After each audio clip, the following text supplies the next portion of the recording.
Here's a look at the RentPost tenant portal. As you log in as a new tenant, you'll notice there's a box here that gives you the option to enter your checking account number or your savings account numbers, your routing number, account number there. Also your billing address, which obviously could be different than what your renting address is or tenant address would be.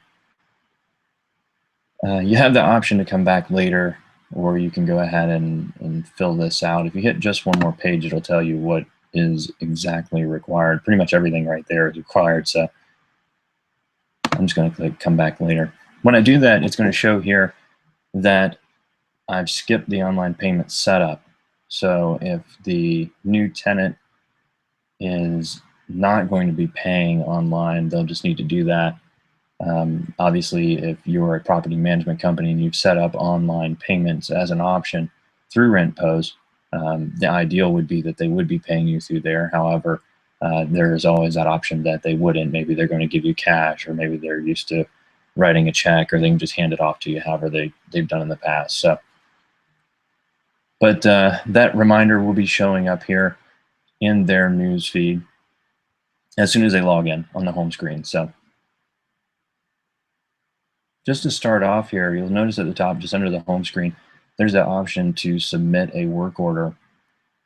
And I'll click on that in just a second, but I want to show here that there is already a work order submitted for this particular account and some replies, so some conversation going back and forth on this particular one. I'm going to go ahead and go through the process of submitting a work order in just a second, but I want to make attention to over here where it's showing rent that is due already, and the option to make a payment, as well as the last 3 payments that have been made, and showing that there's the option for the roommates here, so you can have some communication with other roommates within a particular dwelling if you'd like. Before I click on any of this, I want to show the support tab.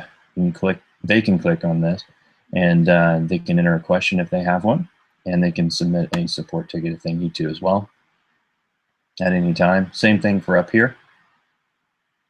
So I'm going to go ahead and click on view all to start with, just so you can see the payment history. These guys have been making payments. The property manager has entered in that those payments have been made since they haven't gotten set up for online rent collection yet. So we can click make a payment. If that billing profile has not been set up, it's going to give you that option to do so. And then at the bottom here, it's showing enable auto pay with this method. So if they want to go ahead and set that up one time and then click enable auto pay, they never really have to log in again unless they want to submit a work order or unless they want to change some billing details. That payment can come out on the first every single time without them having to touch it again. If they do not enable that auto payment, they are going to need to log in every month. They will get a reminder through RentPost to let them know that the payments are due. And what they'll do is whenever they do log in, they just make that payment and then submit and save it. And once again, here's another option to add a new payment method. So let's say they have a different billing account. Maybe it's a student and their parents are going to pay it now. Then they can put that information in there and delete their old billing profile as well. So I'll just click on that so you can take a look at it. Once again, you can nickname that particular billing profile, switch back and forth however you need to. But so I'm going to go back to the home screen, and then I'm going to click on maintenance just after I go to the work order here. So I'm going to go ahead and create a work order. Say Tuesday.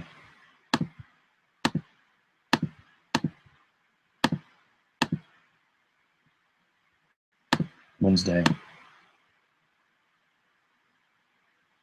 And I have the option to select what the preferred method of payment will be for this.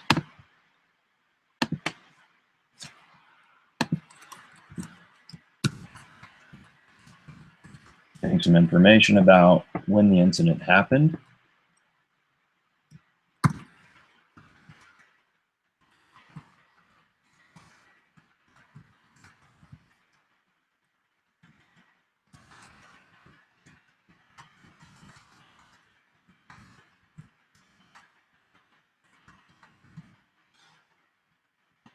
saying that his bathroom had caught fire. The status is open rather than closed. You have the option to close it if you need to. Urgent, high, or normal. I'm going to say high because they're going to need to get their bathroom fixed pretty quickly.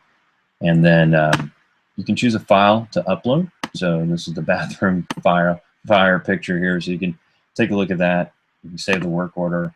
Now, if you're a property manager, you're going to get a notification of this. And you have the option on your side to send that to a vendor in order to get that taken care of. Now I'm going to click on the maintenance tab so I can look at the two work orders that are already in process. So here's already been submitted, that there was some chat going back and forth between the property manager and the tenant, who is myself. And I can leave a reply here. I can attach a picture showing that the work is done. I can edit it. I can reply with that, or I can just go ahead and click it off. I'm going to close the work order. I'm going to say it's complete. So I have the option to do that, and that'll go into the closed side if you need to reference that at some other time. And here is the work order that we just created 40 seconds ago, and that was a picture that was uploaded for that as well. Here's another way to submit a work order. You can go onto the maintenance tab. Here it is. Once again, just another way to get to it.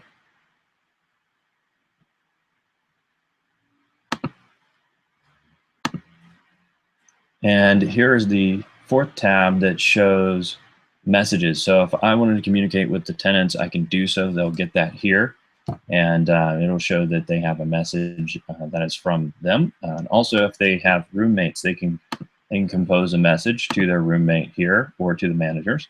Put in a subject, very similar to an internal email. So very simple to use. Same thing with sent messages. You can always reference those to see what was sent and what was not.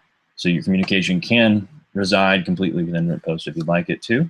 And then any deleted messages, they're none here, but you can mark it as read or unread in this as well. Once again, compose a message. So anyway, so that's a high-level overview of the tenant tab, or the tenant portal rather. If you have any questions, let us know. Otherwise, thanks for taking a look.